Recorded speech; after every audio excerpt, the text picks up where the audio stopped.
Hello, everyone, and welcome to our panel, The Three Essences of Black Professionalism: Structure, Strategy, and Statements. I'm Dr. C.I. I am the CEO and founder of a company called Diverse City and a tech company called Inclusology. And I am joined here today by two amazing Black women who I'm going to create space for them to introduce themselves, starting with Nikema.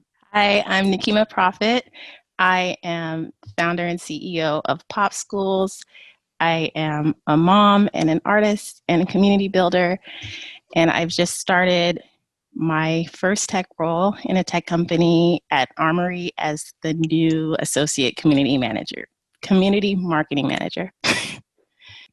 And hi, my name's Angie Marable. I'm director of engineering at Upside Business Travel, a small tech startup based out of Washington, D.C. I started my career actually in transportation engineering, moved over into data engineering, and now have a wonderful opportunity to lead two teams of engineers, both in the data space and site reliability space at Upside. Really excited to be here with Nikema and Cheryl. Cheryl, thank you so much for moderating for us today. Of course, and thank you. I am honored to be alongside both of you in this virtual world today. First, let's talk a little bit about the myth that perpetuates Black talent who are in the pipeline looking for roles. So recently, the CEO of Wells Fargo stated that there's not enough Black talent to fill certain roles, which is why there's such a small number of Black people in professional positions. I think that's a myth, but I would love to hear what you all think about the fact that that statement was made and is often believed and practiced throughout many different industries. Well, I'll jump into that. There's actually kind of three things from my perspective with that. First, it's not a diverse talent issue, but I see it as being an issue with diverse pipelines. So where are you recruiting from? Who are you allowing through your initial filters as you go through recruiting? And then after that, once you do have your diverse talent in your company, how are you utilizing them? Are they actually filling the role, technical or otherwise, that you hired them for, or are they being underutilized and falling into admin roles that aren't directly related? Are they picking up different work that's outside of their job description? And then once they're there, it's also then a retention issue. Why are we seeing people leave different spaces? Are we creating environments that encourage people to stick around with your company? Or are these environments that aren't nurturing for your diverse talent? Yes, I think those are three excellent points. Nikema, what is your experience? I would like to piggyback on what Angie just said about a lack of diverse pipelines, because you can't complain that you can't catch fish if you don't go to the waters where fish are. So That's right. The idea of we don't know where to find Black talent, I just think it's a poor excuse, and I am feeling nervous, but That's all right. yeah, so I'm trying to slow down, breathe. But it's a poor excuse, and it really shouldn't be accepted as an excuse. If you know where to look, we're out here. So if you're looking in places where we're not, you're not going to find us. Yeah, I hear that. And I want to address the fact that recently I was in a company and one of the people said, well, why do we have to focus on Black people? Right. And this will lead into the second part of this question. Well, why do we just have to focus on y'all? Why shouldn't we be focused on everybody? We have to stop with this zero tolerance idea that, if we focus on them, we got to forget about them. Right. If you really want to think about who needs to be in the building, first, you have to answer the question of who's not already there.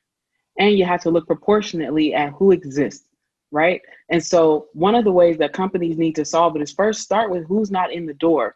Because, for example, if your company is 85, 90% white and you're a white person and you're asking, why do we have to focus on them? Well, 90% of your company is white. They've been focused on you, obviously, since they opened. So now what does it look like to have to create spaces to focus on everyone else? We're not saying that them focusing on you is wrong. But what is wrong is the fact that they're not focusing on anyone else, whether it's because of nepotism or where you choose to go when you are comfortable recruiting. Just like Nikema said, you have to think more about who's not there and how do we get them in the door. For the second part of that question, would love to think about, or would love to talk about, what do you think companies could be doing better to get people in the door? And Nikema, I'm going to come back to you first, because you made a really excellent point about you can't get fish if you go fishing where there are no fish. Right. Right. So say a little bit more about what could a company do to solve that issue? Yeah. So I have this kind of professional call to action, which is open the gates.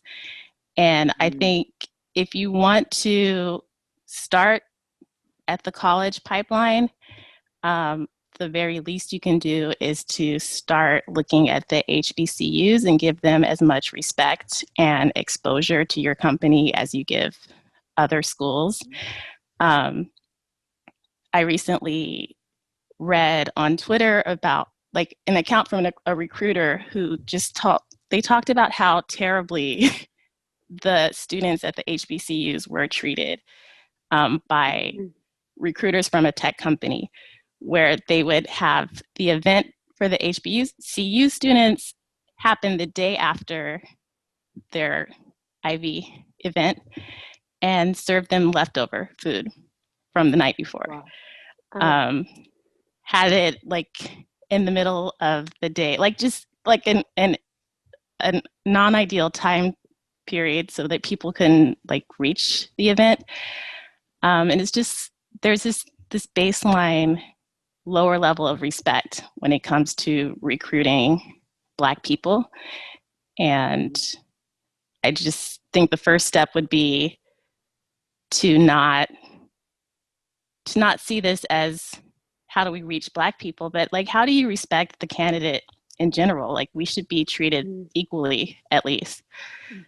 So I think number one, if you're looking for college grads, look at all the colleges. And if you are wanting to increase the diversity, like it would make sense to look at schools that have more diversity. But beyond that, I think we also should open the gates and open it wider to beyond the college pipeline, because there are people like myself who are adults, who are career switchers, who bring a lifetime of experience to these roles, and we're needed in this industry, but we are kind of cut out of the process. So I'll stop there. Yeah. That's a great point. And Angie, you made 3 really spectacular points as well. And when you think about all of the points that you made around recruitment and retention, even when they get in the door, what do you think companies could be doing better to improve those numbers? Well, yeah, to kind of follow up with what Nikema is saying. So first things first is, as you're bringing new people into your organization, I think a lot of organizations still leverage, word of mouth and referrals from existing employees.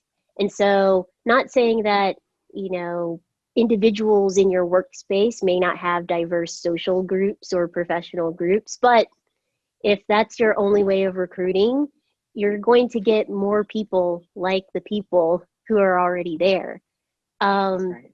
And so that's one space where you can make a difference is, not leaning so heavily into that word of mouth. And why people like using that is because then you get this idea of it'll be a good culture fit because these are direct recommendations, but you should really be looking at culture add, not culture fit with our organizations. And that, goes directly into what Nikema was speaking about, which is, recruiting from different places and being willing to take someone not from a computer science background, if you're talking about being here in the tech industry, looking for people who have related skill sets from different industries or different type of work that lean into the way that we think in the tech industry.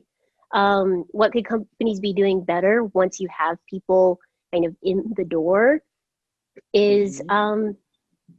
not shying away from the conversation that diversity matters. It also helps if, you're not just kind of hiring your one of something so that you meet some sort of diversity quota. Yes. As someone who at other times in my career have experienced being the only of something in a room, that's really Mm-hmm. isolating, and it gets really lonely, and sometimes difficult having to think about how you're having to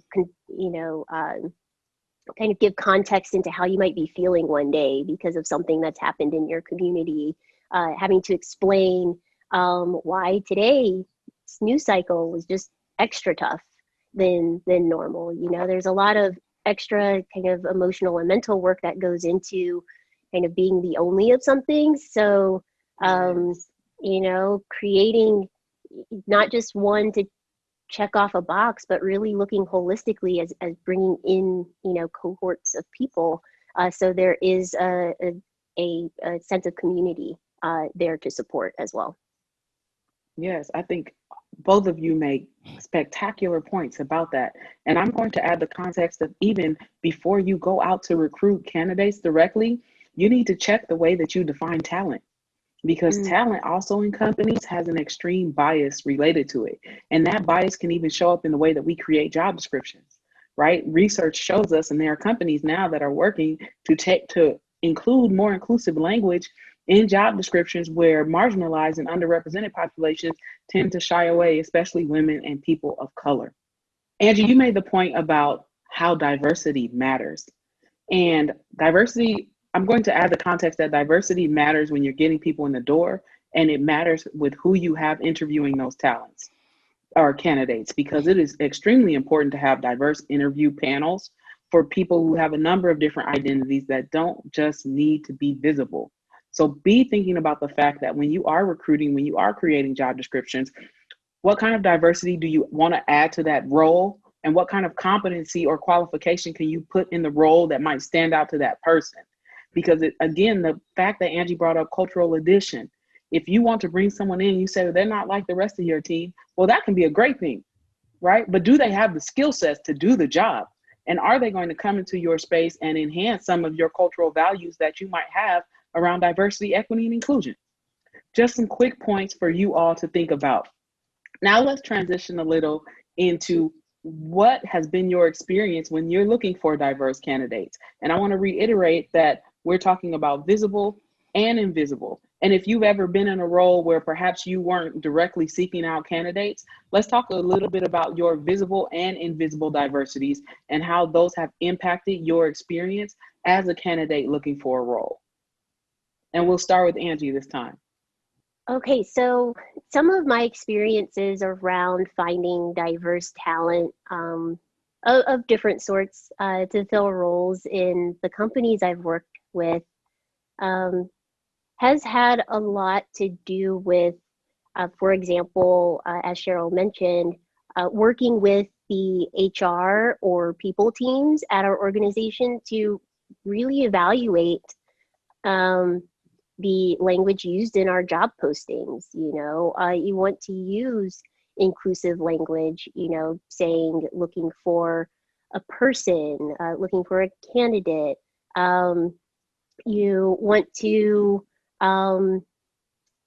make sure that you include the option for people to self-identify as other minority groups. But something that's a really helpful tip is as you're going through and reviewing resumes, it seems counterintuitive, but sometimes it's nice to not look at those self-identifying categories first on your first glance through the resume, so that it doesn't trigger any sort of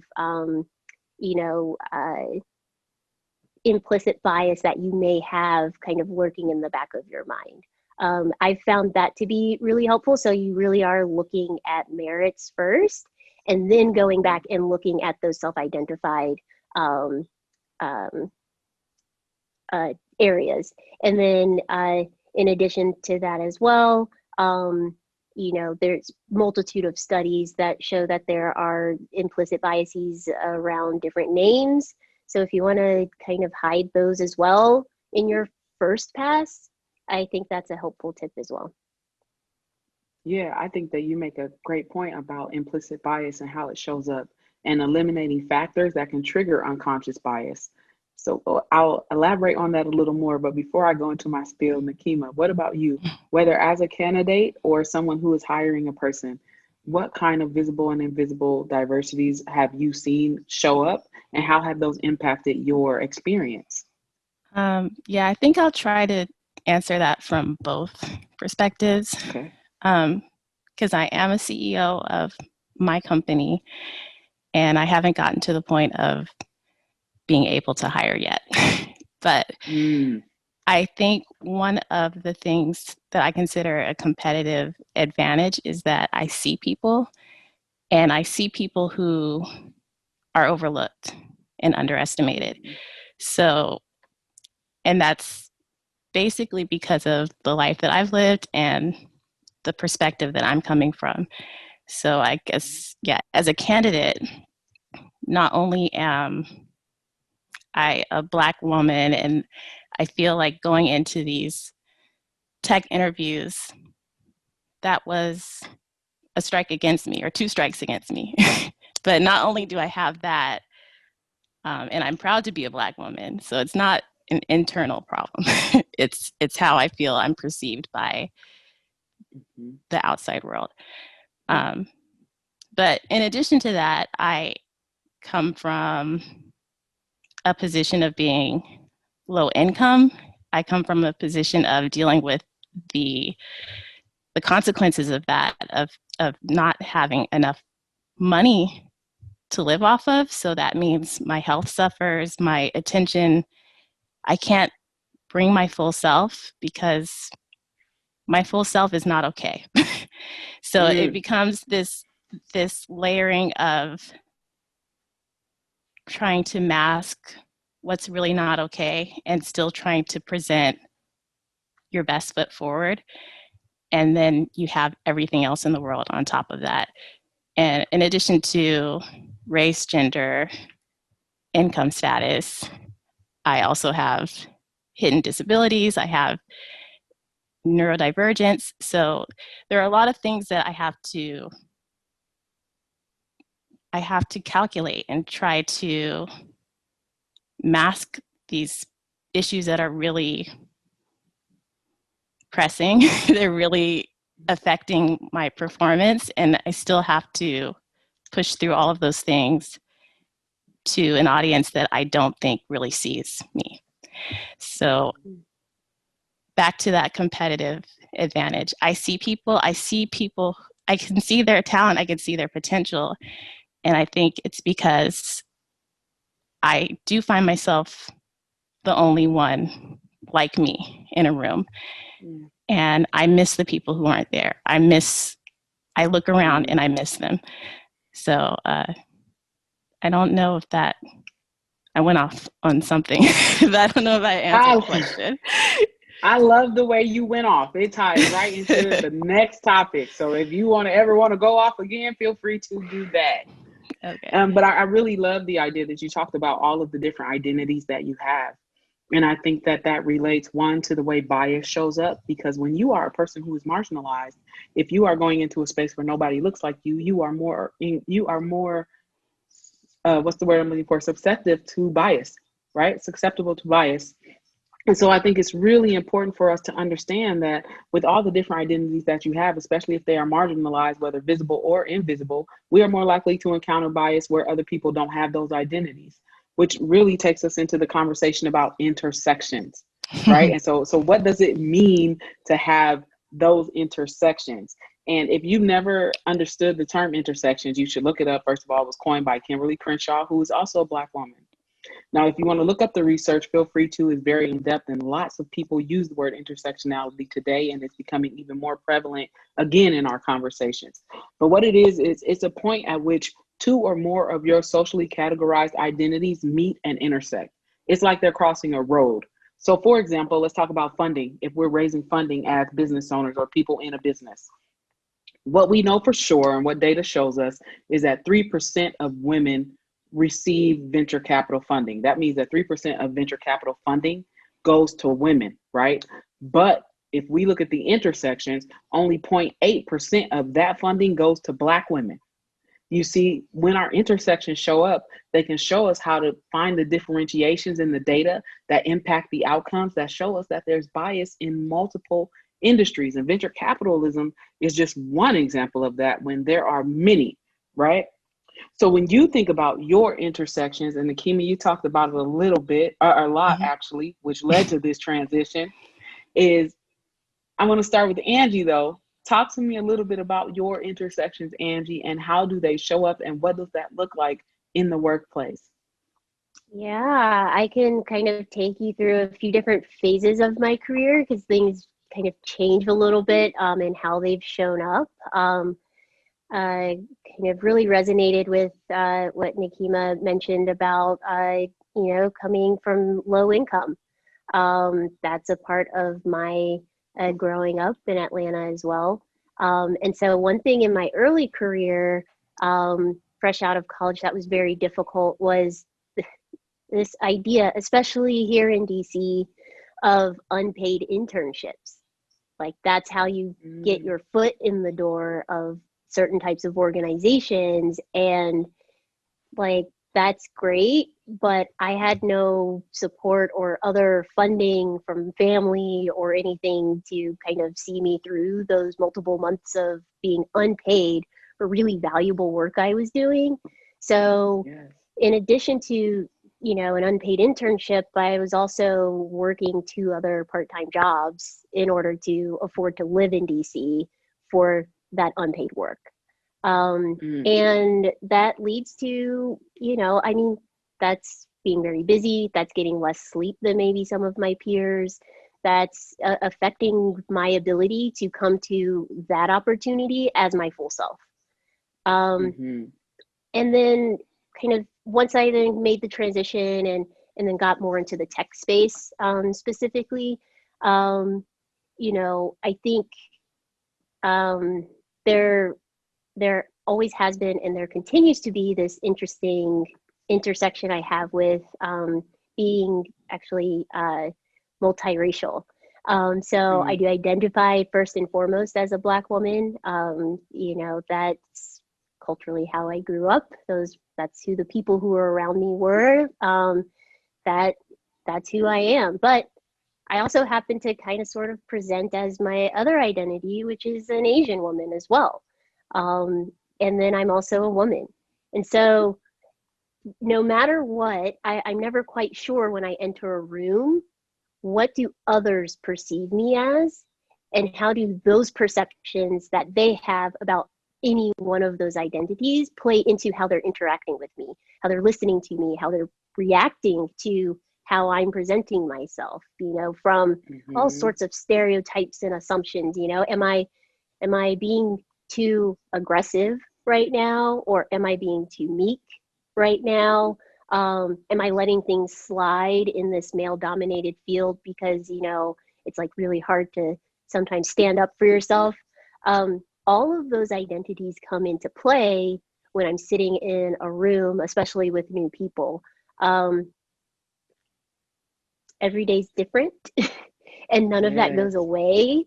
I guess it's just one of those things where I've gotten more comfortable with myself. So over time, I've maybe stopped tailoring how I act based off of how I think others may be perceiving me in that moment. But I mean, even now, more than a decade later, it's still something that every so often kind of rears its head in my daily interactions. Yeah, and I think that's so powerful with all the examples that you gave about, I'm multiracial. Some days those identities always stick with you, right? They never leave you. And it's about the difference, I think, shows up in the room, depending on one who's in the room and how they've encountered people who they feel are like you, right? And that determines the way that they treat us And I think people don't truly understand that the more marginalized intersections you have, the more barriers it is that you have to overcome in order to reach a place of equality. And interesting enough, I run a consulting firm. I have two consultants who are queer, Black, and have disabilities. And we've had to end relationships with companies because of the way they were treated, because of the prevalency of white supremacy's cultural norms in a company, right? If y'all ever get a chance, the people who are viewing this, go check out the 15 cultural norms of white supremacy. It will give you a lot of information about how those things show up in your company. Because when people show up different to people who are not used to different, then the outcomes tend to be challenging. And so just a reminder of that when you are thinking about what does it look like to support someone equitably at their intersection so that you can create equal outcomes for them. And Nikema, you spoke a lot about that and would just love to hear a little bit more from you if you have other things to say as you've heard us speak about Blackness and intersections and how that impacts all of your experiences. Yeah, so I just came out of my job search and I feel very lucky to have landed where I did. But one of the things that Angie brought up earlier was like kind of stripping away the identifying information from resumes and things like that. And that was something that I thought a lot about when I was looking for work because I go back and forth about it because I don't want to be discriminated against, but I don't want you not knowing who I am to be the only thing that prevents that. Because I don't think it's, and there's not a good, clean solution for that. But one of the things that I decided to focus on in my job search and as I was interviewing companies was like, you need to see me and you need to value me. So if you see a Black woman with no college degree, with no prior experience in a working in a tech role, if you see that and that makes you want to reject me, then I want to be rejected. I don't want to put myself in an environment where I'm going to be put, I'm going to start off behind. So I really wanted to make sure that companies were looking for that culture add that I bring, that they were looking for, that they were able to see not what I'm not or not what stereotypes might dictate, but what I do have to bring to the table. So I guess luckily and unluckily, I'm a very bad masker. Like right now, like I can't act. And it's really hard to intentionally lie. And that includes lying to myself. So I cannot pretend to be anything other than what I am.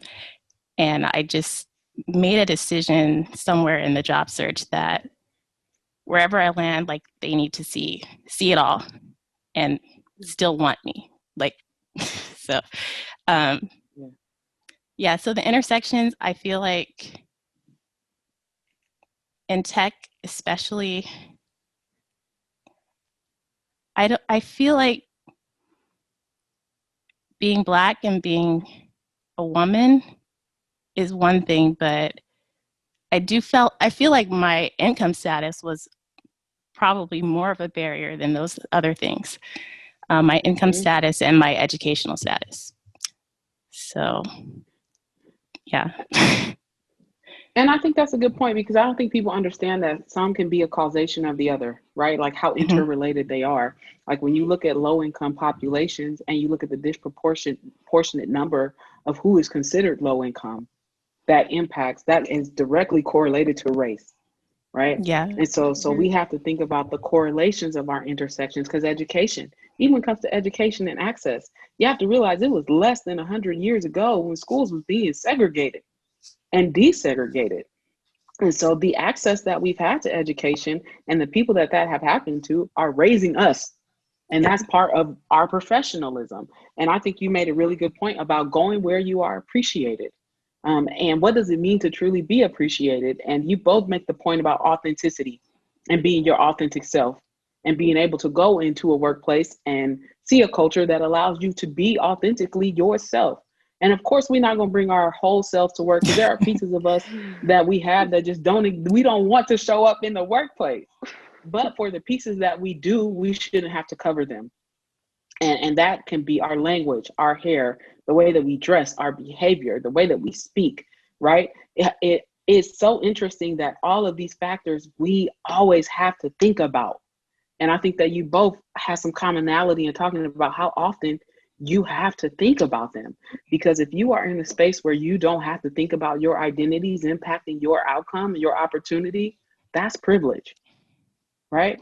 And so as we think about our intersections and our whole self and our authentic self, what would you tell a company they could do better to support you as you are that person, and finding out or realizing sometimes in the midst of trauma and challenges who you are? How can a workplace show up for you? What's one thing you would tell them to do? I can start, I guess. I'm big on psychological safety, and I think maybe, yeah, if you could show that you are educating yourselves and your culture, like you're working towards a culture of inclusion, like show that with actions. Like when I come into a new culture, I want to see that you're working towards something better. Because I know, especially, I don't know of a tech company that I can praise right now and say like they're doing a really great job with their diversity and culture of belonging. I don't know that. I haven't experienced that like to the point where I would praise. So I would like to see effort, and I would like to see receipts. Like, show me that you're working on this culture, and show me that you want me here, and that you're going to do everything that you can to make me feel safe in this environment. Yes. Angie, Yeah. what about you? I'm so happy Nikema mentioned psychological safety. One thing that I've found, and I understand that not every company has the funding to do something like this, but one thing I've found really just great is the offering of sort of counseling and like professional counseling, personal counseling, either through an employee benefits program, or just kind of separately through another organization where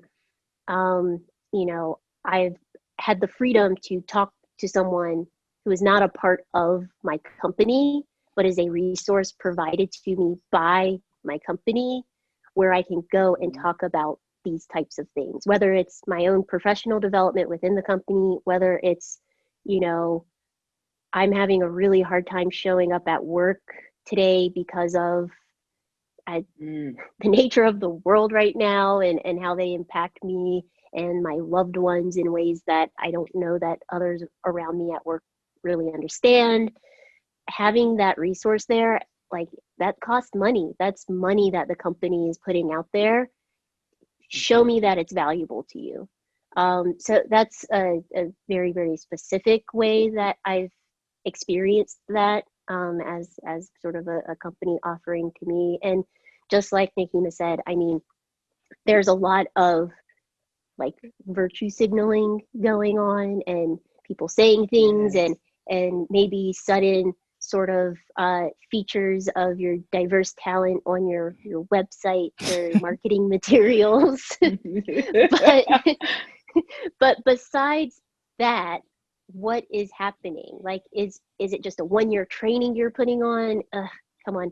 Or is it a constant conversation that's being brought up in different avenues in the workplace? Like, let's actually see it, not just hear it, and not just in a flyer. Yeah, don't talk about it, be about it. We want to see impact. We want to see results, right? What do your OKRs look like Right. What are your KPIs in your Exactly. company when it comes to racial equity? We want to know, Hmm. because it matters to us to see that progress is happening. And I think that you both talked a lot about that, and you brought up boundaries, right? So when we think about, Angie, you really talked about what it is that you need when you're not feeling so hot, especially in a Black body and in the age of 2020, when, let's be clear, awareness is at an all-time high because the things and issues that are happening in this country are not new. Human beings are just becoming more aware of the fact that they're happening at the prevalency that they're happening, especially to our communities. And so I'm interested in knowing, what do you do when you wake up in the morning and see another Black person has been murdered at the hands of police, and you know that this is something that's impacting you as you have to go out into the world or commute to work or go to the store or go for a jog, and you walk into a workplace where there's not a lot of people that look like you? What has that experience been like for you, and just in general, but especially in 2020, even prior to the pandemic causing us to have to work from home or to be in a virtual world where you have to still show up on camera with that stuff still in the back of your mind or the front of your mind? Let's start with Angie. So I'm lucky right now to work for a company that I think really does try to see people as whole people and not just Mm, the employee that's supposed to show up every day.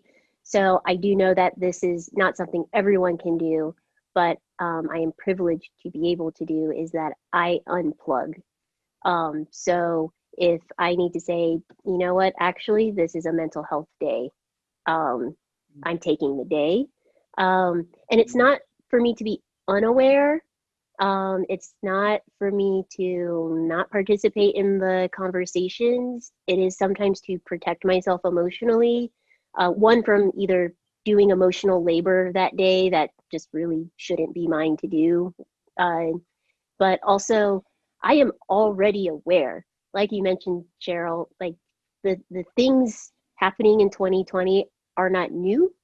Black people have been mm, aware of it for ages. Um, I'm already aware. Um, so I unplug to protect myself on those days where that hit me extra heavy. And I come back to the conversation when I feel better about it, when I'm able to, you know, at least work my way through emails. If it's something that I can't pull away from, then like you mentioned in this virtual world, um, you know, maybe I won't be camera ready that day. Maybe all you can get is audio from me on a phone call. But I do, even if it's small things like that, try to take steps to protect me first. yeah. And I, you said a phrase that really, really hit home about having to do the emotional labor, right? Because now not only are you battling your own internal war around fear when things like that Mhm. happen, but now I got to go to work and my coworker and 50 other people ask me, "How are you doing today?" I don't want to answer that question, right? No, I'm feeling like I don't want to answer your question. What are you gonna say, Angie? It sounded like you were about to say something. yeah, I just that's the thing. It's, don't ask me how I'm doing. It probably as well as you might think, which is Right. not great. When I see, things like that, another black man shot by police officers, in my head, I'm seeing my brother. In my head, Mm, I'm seeing my cousins, my uncle, my dad, my grandpa, and come on. there's sorry, it's a little emotional. These are people who are my heart, right? This is my family. Mhm. These are people closest to me, and I see them in the him in another video or in another story.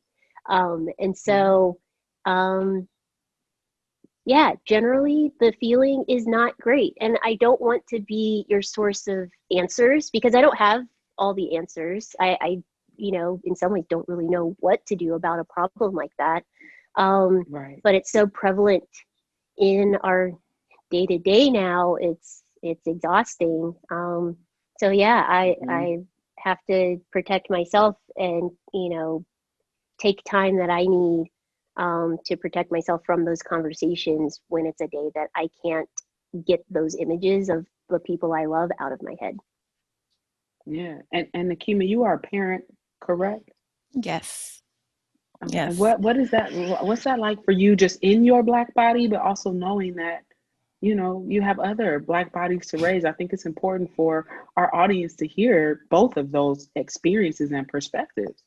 Yeah. So as a parent, it's heartbreaking. And it's kind of this thing where the best I can do most of the time is to not think about it, because Mm. it's hard to balance. My children are 12 and 13, so they are Mm, getting to be big. Mm. mm, And they're going to be seen, Black children in general are seen as older than they are, yep. or perceived as older than they are, and treated that way. That's right.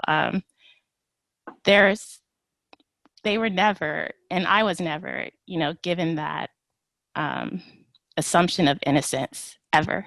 Like, even as Mm. children, as babies, we Mhm. don't have that privilege.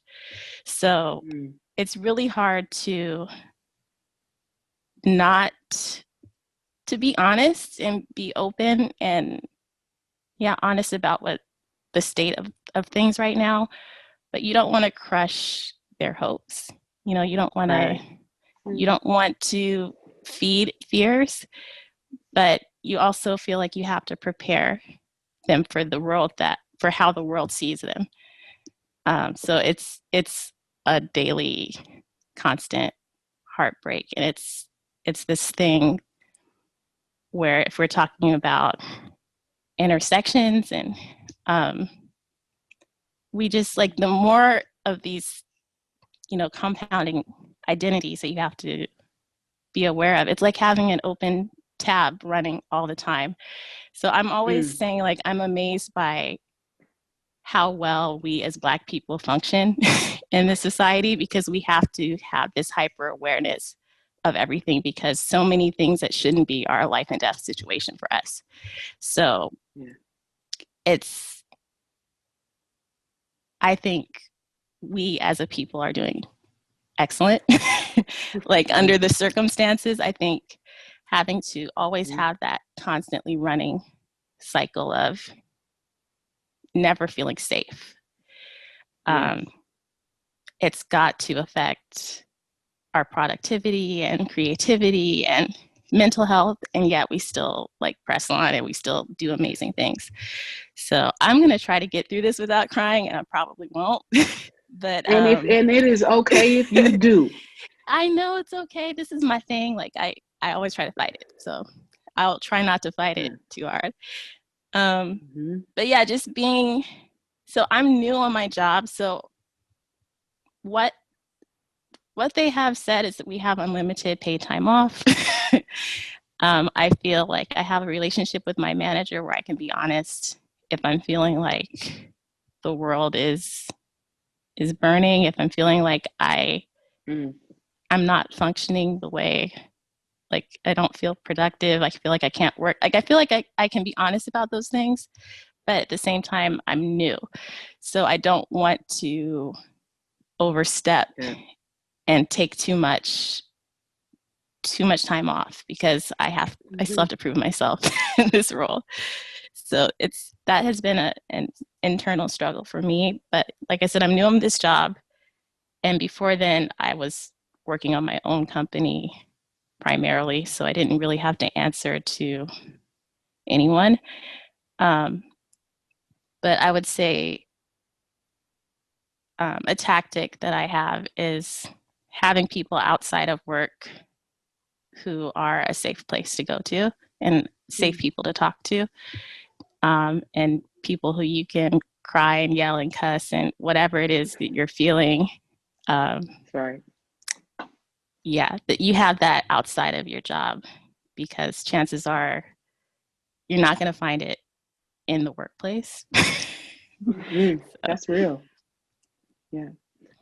I agree. And I think that when you both speak about boundaries, the thing I want to reiterate to our audience is that it's great for people to know their boundaries, for you to know your boundaries, and for you to know their boundaries. Do you know what I'm saying? So there's three components to how boundaries exist.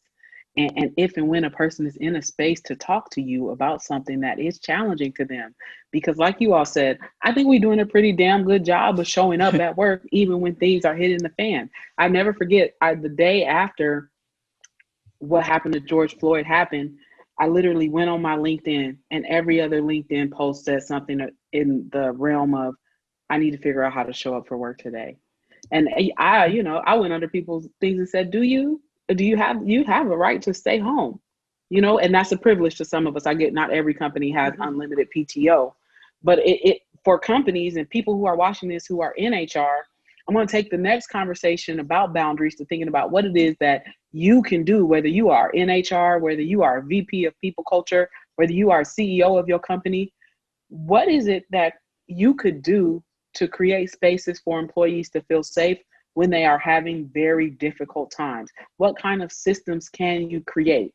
And I would love to hear from our panel about what you think are some of the best systems that work within companies when people are psychologically or mentally or physically or emotionally or spiritually going through challenges. What do you need, and how can companies provide it?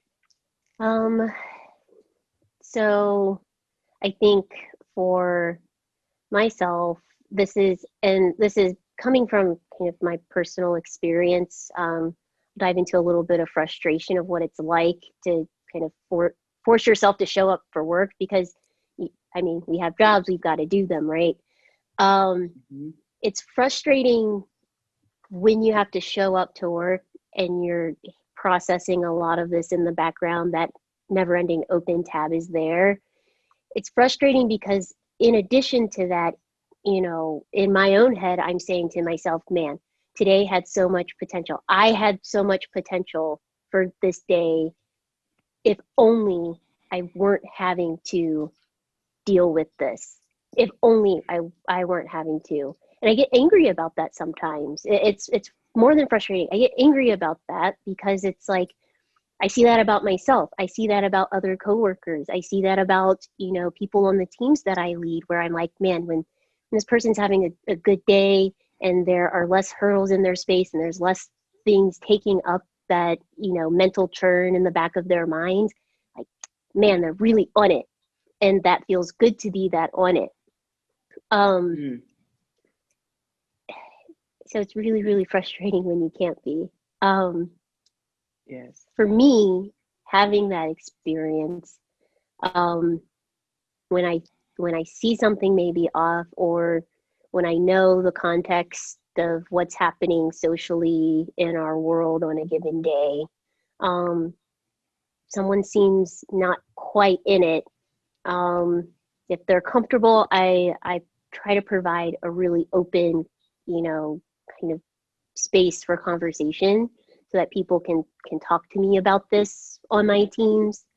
When it comes to scoping out my project work, yes, I work for a tech startup, right? Like, we're trying to deliver products fast, and you got to make more money for the company, and you only do that by delivering products. But I then take a look at, okay, what's the work that we have scoped out, not just for the individual, but for the team.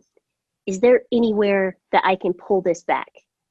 Whether it's for today or for the next 2 weeks, what adjustments can I make to the workload that still allows us to deliver for the company, but allows us to make some adjustments so that there's space to breathe?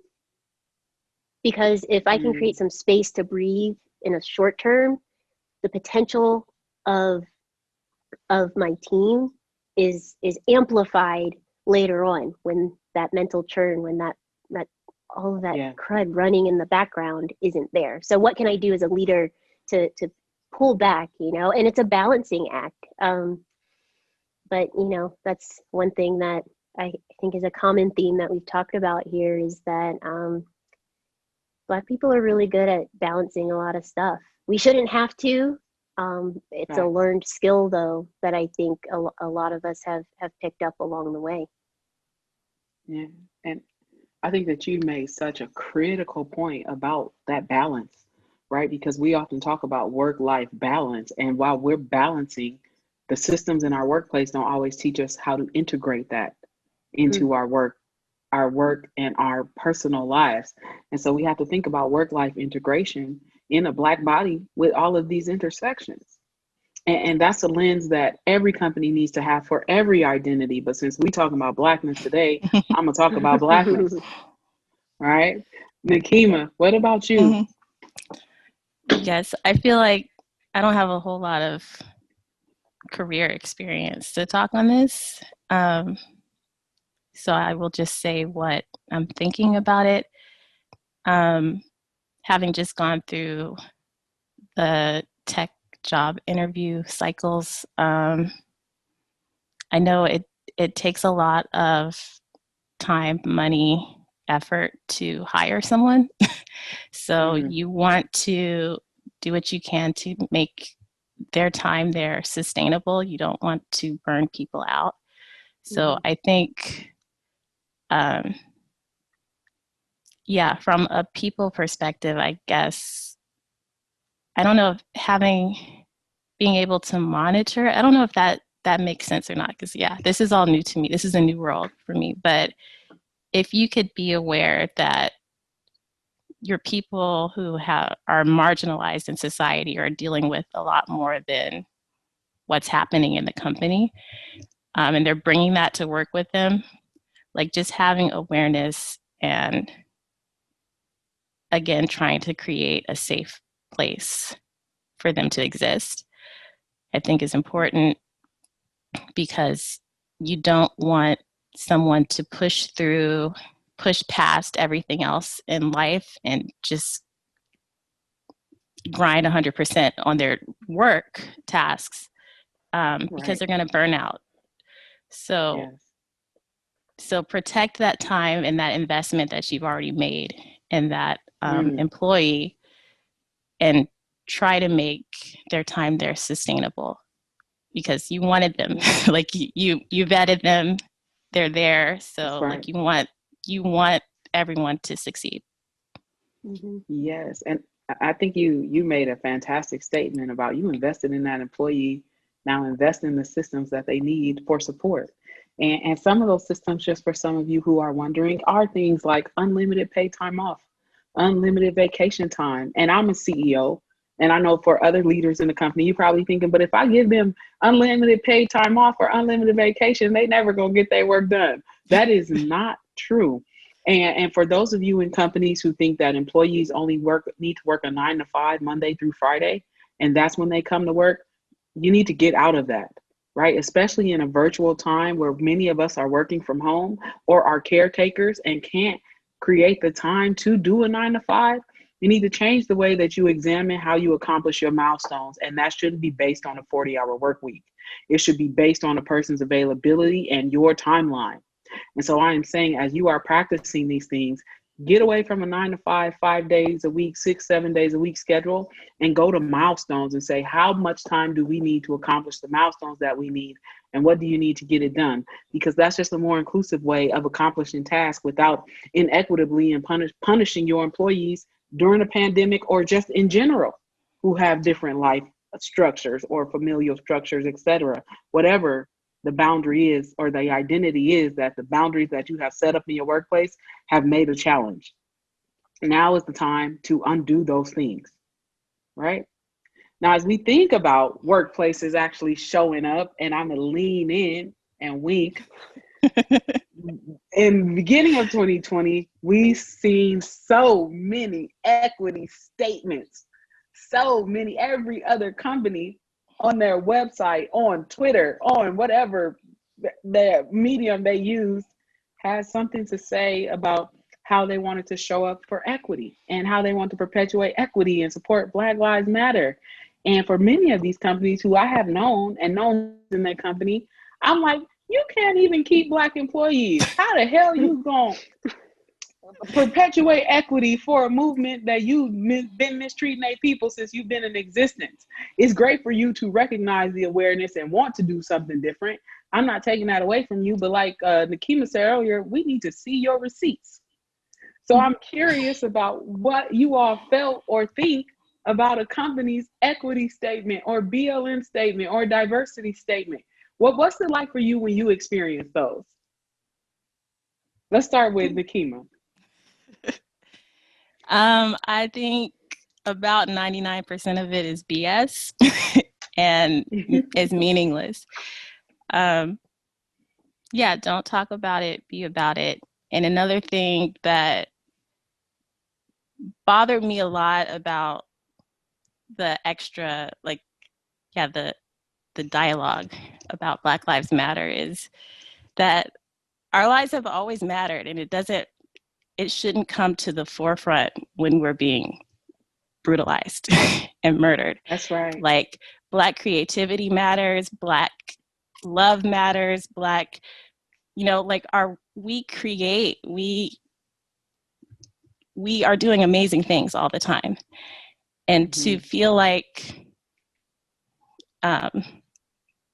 going into like these interview processes and feeling like in some cases there's definitely racial bias that I'm up against. Like, if you think Black Lives Matter, like, hire us. Hire us. Contract us to do work. Like, when you need an artist, look for Black art, like, pay us, because we are in a capitalistic society. And if we're not getting paid, we're not surviving. So I feel like the economic struggle is a slow death, and it leads to all kinds of other problems, substance abuse, crime, mental illness. Like, there are so many things that come out of just not having enough to live. So if you really believe that Black Lives Matter, make a great effort to hire Black people. And I guess that goes back to the first question, which is like, where are the Black people? We're out here. So, like, if you can't figure it out, like, talk to Cheryl, talk to some people. Know, like, we're out here. There are professionals, like, there are people who have dedicated a lifetime to this work. Like, we didn't just show up on the planet yesterday, like, we're here. So I think all of those statements, and, we're with you, we're listening. Like, I don't need you to listen. Hire me and pay me. Pay me what I'm worth. Pay me what you pay white people. So, yeah, that's my take on it. Is it's BS and it's performative, and they could be putting some of that effort into hiring us. Yes, and I want to reiterate, I'm gonna lean in with the pen. Y'all. Did you hear when she said, pay us what we're worth? Now, you should be paying all human beings, of course, what they're worth, but what the trends show us is that you are less likely to pay us what we're worth, even as women and as Black women. If you look at how much sense we make on the dollar for a top earner who is usually white in every field, we make less. And so the world has to do a better job of pay equity. So you hire us, and don't think that you're doing us a favor by hiring us. That is not what she is saying. She's saying you hiring us because, one, we have the talent to do the job, but you also got to pay us like you pay somebody else who you value in that job. And of course, years of experience matters for role. I get that, but it's not about that. Admin doesn't need to be paid the same as a director, but an admin should be paid the same as an admin who looks differently than them. Or director, you know what I'm saying? That's pay equity. And if you do pay equity and you see that you underpaying your employees, you owe them retroactive pay. It's not about giving them a bonus. That's not what that is. It's about giving them an equitable raise. And because it needs to be consistent with every year. So I just wanted to add that spiel. But Angie, please tell us more about what your current thoughts are on these statements. My current thoughts are all of that. All that you both just said. I'll lean into a bit of my view on that. I mentioned a little bit earlier about virtue signaling. Nikema just mentioned, things being very performative. I agree. I think that's a lot of what it is. the ever optimist that I am, is that, okay, maybe the initial intent behind these things are a little performative, but I am hopeful that they do inspire actual conversation. Whether it's, a CEO who posted a statement, CEO buddy sees that his company posted a statement. Well, now they're talking about the topic of the statements, and maybe that leads into something else. But in general, the equity statements themselves are not enough. We see through that, right? Right. And and this is it's a long process, and we're untangling a lot of systemic and structural things. We're unpacking biases, but it's one of those things where get in there and really take a look at where you're recruiting from. It's not a diverse talent issue, it's a diverse pipeline issue. To reiterate where we went before, once you have people in the door, like, what are you doing? Have you done a compensation study across your organization to look at, objectively what you may be doing? Maybe not even on purpose, right? But are you paying people differently? And if so, let's fix that, right? And then also, when it comes to new talent coming in the door, something even I did early in my career was I even undervalued myself just so that I could get in the door, right? And that was my thinking. I look back at that and I kick myself, right? But if you are bringing in new talent, know that some of that might be in play. Like, you might just want to get in the door. So are we short selling ourselves? Well, maybe, but it's your job as HR or people team or the hiring team or hiring manager looking at something to take that into consideration and just be fair about it. That part's really just not hard. Just really think about it and just try to be fair. And it's, once you start getting one person in the door, don't start at one. You want more. As I mentioned before, it gets lonely by yourself. And when Nikema was speaking earlier about kind of the mental load of just kind of always processing and like having to explain yourself, that's the thing too. It would be great if I can walk in and there are less people that I have to explain to the fact of why I'm taking a mental health day, right? Maybe if there are more people like me in the spaces I work, I don't have to explain it. And that's such a relief. And that keeps me around more. So it's, as Al said, hire us. Once you have us, pay us what we deserve, and create environments where we want to stay. Yeah, and systems that allow us to stay. Right? Great points. I think this is our last question of the day. Now that we've talked about equity statements and we've told you how we feel about when we see those statements, I want to reiterate the fact that it's not that we don't think that you're not intending to do good things or really putting your best foot forward. And also, we understand that change doesn't happen overnight. But we don't want to live by the fact that change doesn't happen overnight, because we live in one of the most innovative and accessible times of our generation. And so we understand that change doesn't happen overnight for many of us or all of us or any of us. But if you had to think about where your companies needed to change or where you'd like to see change in the professional industry for Black professionals happen, what are some of the key areas that you think companies should start addressing first? Where should change happen? Let's start with Angie. So I think there are some really quick, easy things that you can do.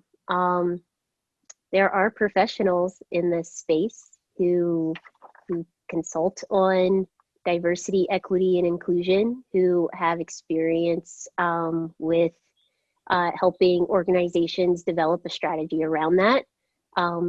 If you can, which you probably can hire someone to consult with you on this. There are professionals that exist.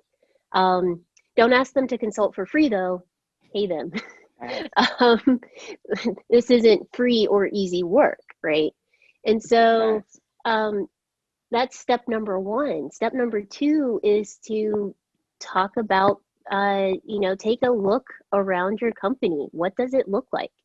Are there some changes that you would like to see there? And then if the answer to that is yes, then talk with your HR department, your people team, your hiring team, and take a look at your process. Again, where are you going looking for your talent? Change it up if you need to. Those are just the three quick, easy ways I think folks can get going and, start on that journey. Beautiful, beautiful. Nikema. So yeah, I'd like to agree with what Angie just said. And yeah, again, I am new to the corporate world and the professional world. And I think a point that I would add to like hire a professional is actually, yeah, it's the same point. Hire a professional. Like, don't look to me as your Black employee to be an expert on diversity and inclusion. That's not my lane. I am an expert in my experience, and I can share that.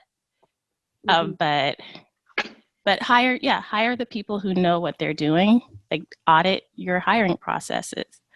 Yeah, look at where you're recruiting and don't expect it to happen organically. Like, you have to make the effort to find diverse candidates because you don't know how to find them. So ask the experts and follow their recommendations so that you can broaden the diversity of the people who are coming to you, because you're pushing them away. You don't know what you're doing to do that, but you are. Because if we don't feel like this is going to be a place where we can thrive and be safe and healthy, we are not going to stay. Like, if we even get in, we're not going to stay. You're not going to retain diverse talent. So yeah, listen to the professionals and make an effort. You're not going to trip and fall and find yourself in a diverse company. Facts. And, we talked about, you've heard here today about processes for recruitment, for retention, and for hiring. And those are all things that right now in the space where our companies are in and our culture and our climate are interventions, right? Because what we're doing is we're intervening in systems that you have already created.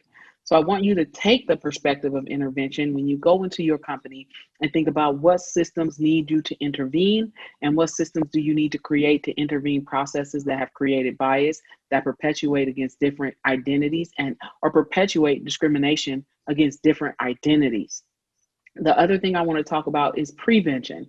So if you are a company who is in a community, think about how you can invest in that community to help minimize barriers for people who are, or children who are potentially could be talent in your company. Because remember, sustainability is about starting from the root and then going to an infinite end where it doesn't crash and burn if something goes wrong.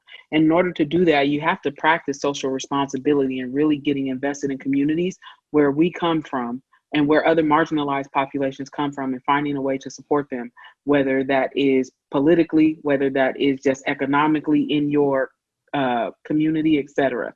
Because those things really matter, because as we undo systems or dismantle systems, we need to build new ones to perpetuate some of the equity and equality that we're talking about today. Very quickly, for people who are watching who may want to get in touch with you, Angie and Nikema, where can we find you? Where can our audience find you? So the best place to reach me actually is on LinkedIn. That has somehow become my number one social media resource. I'm sure there's a link to that, but it's really easy. It's just LinkedIn/in/Angie-Marable. Feel free to send me a message. Happy to chat about anything that we've talked about today. Thanks for having me. Yes. Nikema. I'm most active on Twitter, and my handle is DEV underscore Nikema, my first name. Yeah, if you search Nikema Prophet, you'll find me. There's not another one with a web presence that I know of. So yeah, my name is out there, and yeah, search me and you'll find me. I'm on LinkedIn too, not as active there, but I'll probably connect if you send a request. Yes, and you can find me on all social media platforms. I am Dr. CI, or you could go look for Diverse City, and the city is CITY, so it's like a Diverse City LLC or Inclusology. Once again, we want to thank you for tuning into our panel. Thank all of our wonderful panelists for their time and sharing their expertise. We hope that you enjoy the Spinnaker Summit, and we look forward to hearing from you and seeing you again. You all have a great day.